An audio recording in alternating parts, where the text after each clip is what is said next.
York City. Good afternoon. Evan and Tiki on the Fan for the next 4.5 hours. We have a very, very busy show today. We'll talk some football later on. The great Connor Hughes of SNY. I worked on this all night. We do have an old friend joining the show at 4 o'clock. He will ask us better questions than I attempted yesterday through ChatGPT concerning the future of the radio station. We'll get to that later on at 4 o'clock. But last night, and I want to explain this so everyone can understand, the New York Yankee fan going into the offseason has one source that they trust more than anybody else. And that source is Jack Curry and Yankees Hot Stove on the YES Network. I give them a lot of credit. Jack Curry and Michael Kay are as informed about the Yankees as anybody there is. Mm-hmm. And so what is traditionally the case is when Yankees Hot Stove makes its debut, usually this time of year, Yankee fans will tune in and they will get indicators on the Yankees' plans. I think 2 years ago it was very obvious from the moment Jack Curry opened his mouth, they are going after Juan Soto. You knew it. It was not a surprise. So last night, I got my popcorn out. I was all pumped up because my Brooklyn Nets beat the Chicago Bulls. I was all excited. 2 in a row. 2 in a row. I did a Rico, and I'm like, let me see what Jack Curry has to say. Let me see what Michael Kay has to say. Let me get my chalice ready so I can collect the tears and drink them.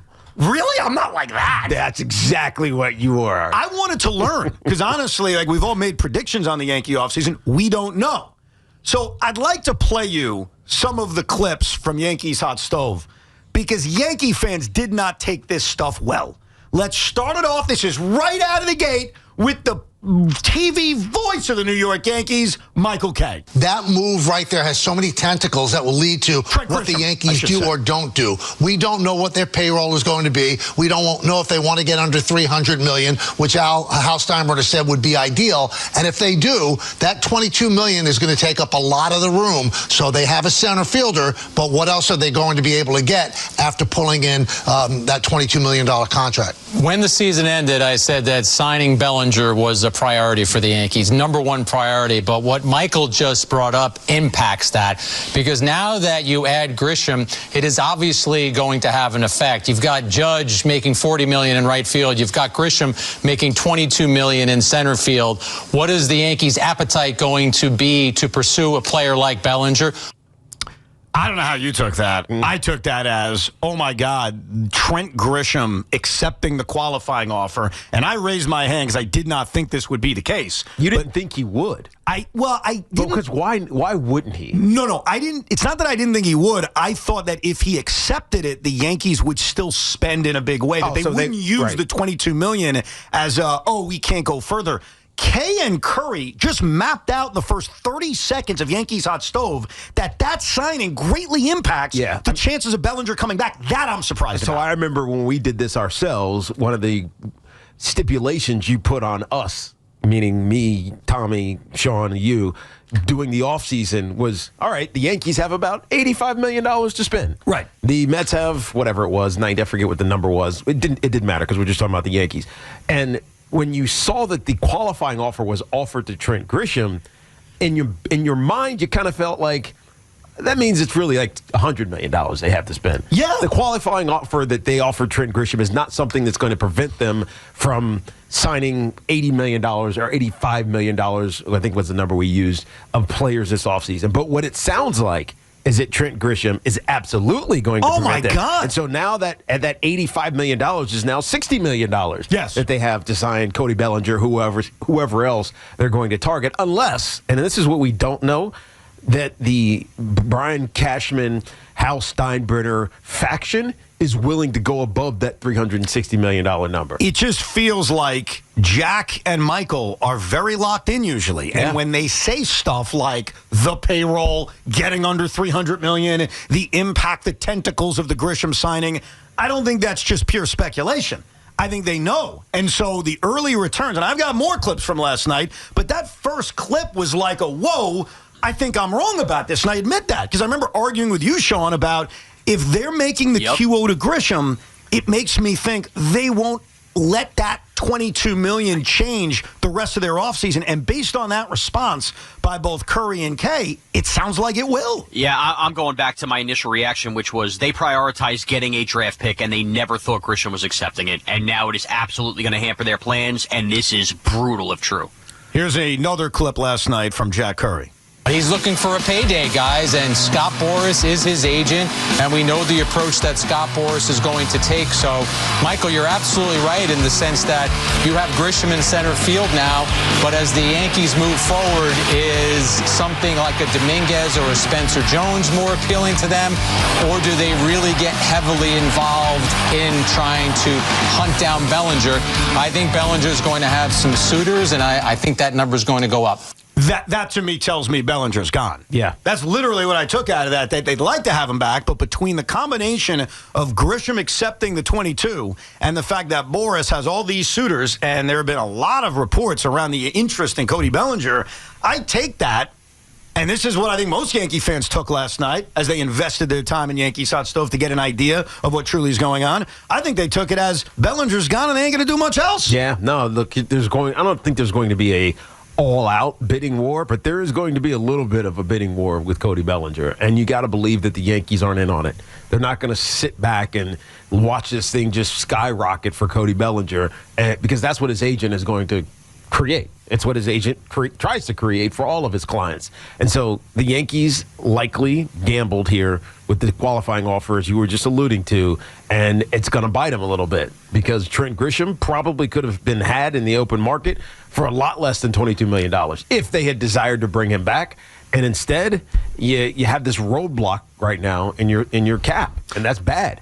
And things, to me, got worse as I continued eating my popcorn and watching the episode. Because now I know, okay, Trent Grisham is costing them Cody Bellinger. Then Jack Curry said, oh, yeah, could the Yankees use a bullpen arm? Sure, they could use a bullpen arm. But anytime you hear them linked to a top-line closer, ignore it. Bednar is their closer, so attaching the Yankees to any closers that are out there on the market, and there are some appealing ones, say whether it's a Diaz or a Suarez, I don't envision that happening.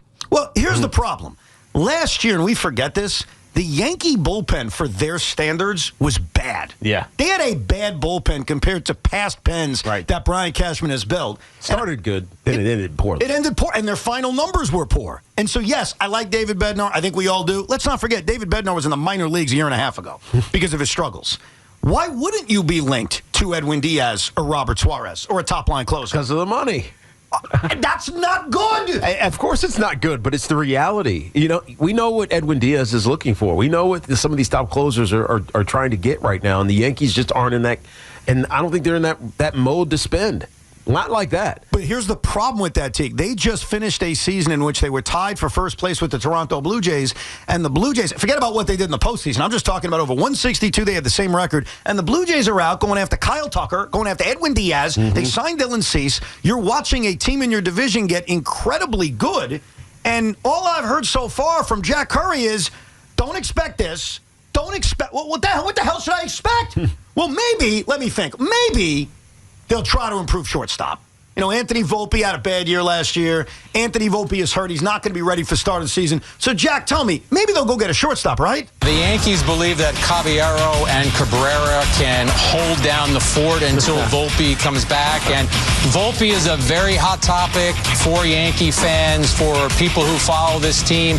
And whenever I get asked about Volpe, I go back to something that Brian Cashman, the general manager, said at the end of the season. He said, I believe in this player. We believe in this player. So the Yankees believe that there is more from Volpe. This was an all-time disastrous Yankee Hot Stove. And that is with all due respect to Jack and Michael. They're doing their job. Only if it's a reality. They know what they're talking about. Only if it's a reality. Well, you don't think they know? Of course Jack knows. I think they know, but we don't know if Hal Steinbrenner is going to go or fly above whatever artificial cap number he put on this roster right now. So if he does that, then this is all moot. We're not even worried about this. But I can understand why there's alarmism.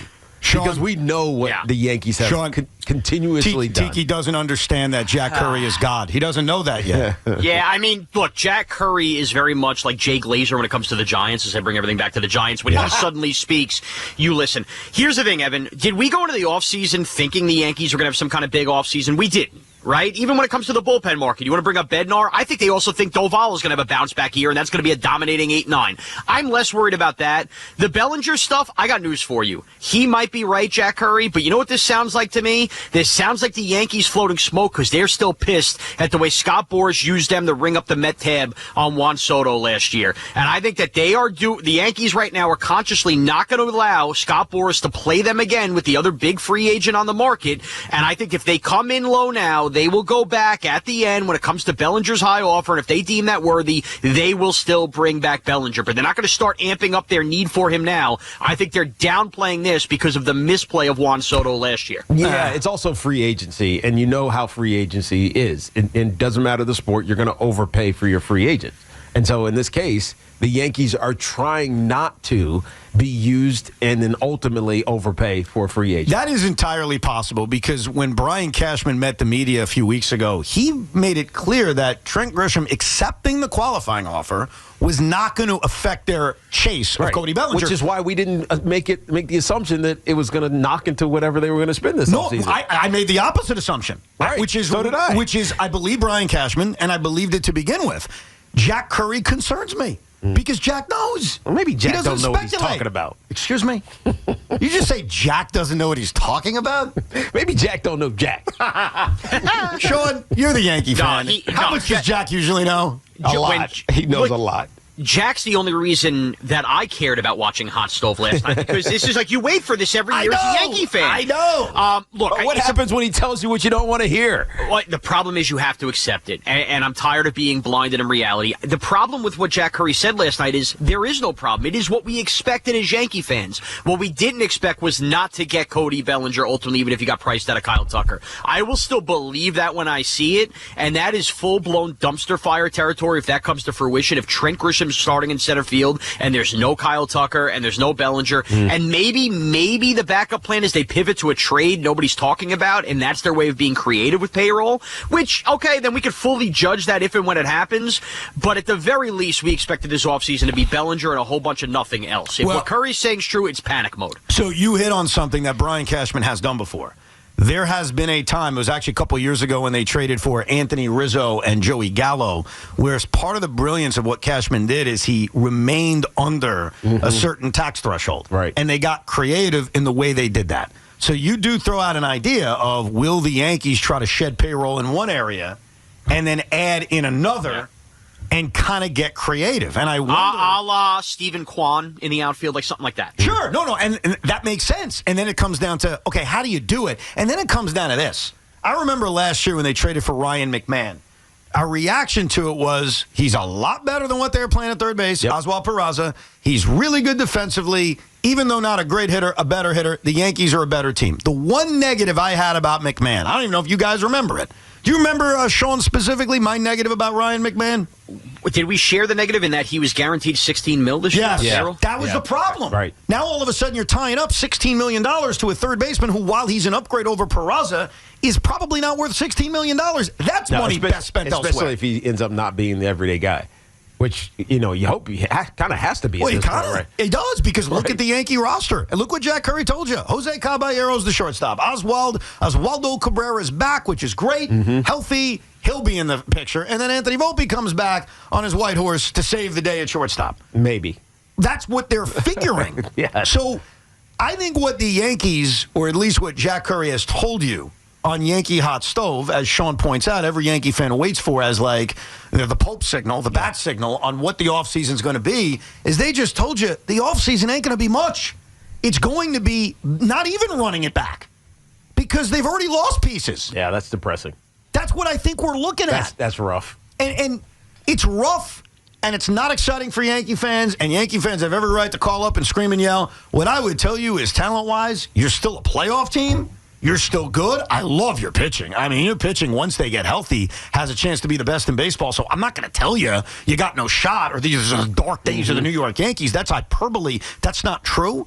But I understand that when you're sitting here on December 4th and we're less than a week away from the winter meetings and you hear this stuff, it is a little down. Yeah, I think there's a way to internally spin this. So not talking about for us as fans or analysts or any of that nature. I'm talking about from an ownership or organizational standpoint. You spin it by saying we are in position to have one of the best starting rotations in baseball.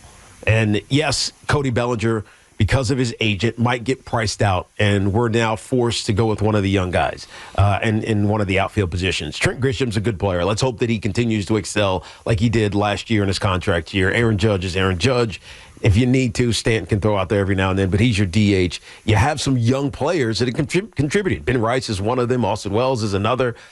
Let's just lean in to being great in our staff, in our pitching staff.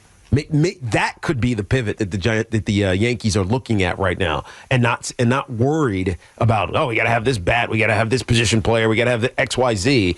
Let's trust that those bats, the run production is good enough, and let's just be unbelievable with our starting rotation. And the truth is, one's healthy, and it's not going to start that way because Garrett Cole may miss an early time, Carlos Rodon may miss early time. We may not see Clark Schmidt till July or August, but on paper, when healthy, this is a tremendous rotation. No doubt. Especially if the Alcantara stuff is true or happens. Well, I don't know if I buy that either, though, at this point. But that's a trade, though. Yeah. So that's different. And it feels like that's the next maybe move that they make for this rotation. And if they do and get rid of one of the Spencer Jones, whoever it may be, then all of a sudden the Yankees have the best rotation in baseball. Well, I think they may have the best rotation in baseball anyway, if healthy, right there with the Los Angeles Dodgers. But I think the only way you're trading Spencer Jones or Jason Dominguez is if you keep Cody Bellinger.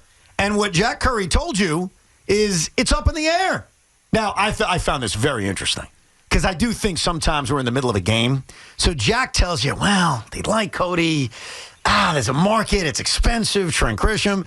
And then it took John Heyman like an hour to put out the Yankees are still hot for Cody Bellinger. Of course. It's almost like there's a game going on. Yeah, there is a game. This is from the owner's side. This is from the agent side. How will it play out? We'll talk to the Yankee fans coming up, 888. The Yankees are a joke. Listen, I didn't say that. Welcome to hell.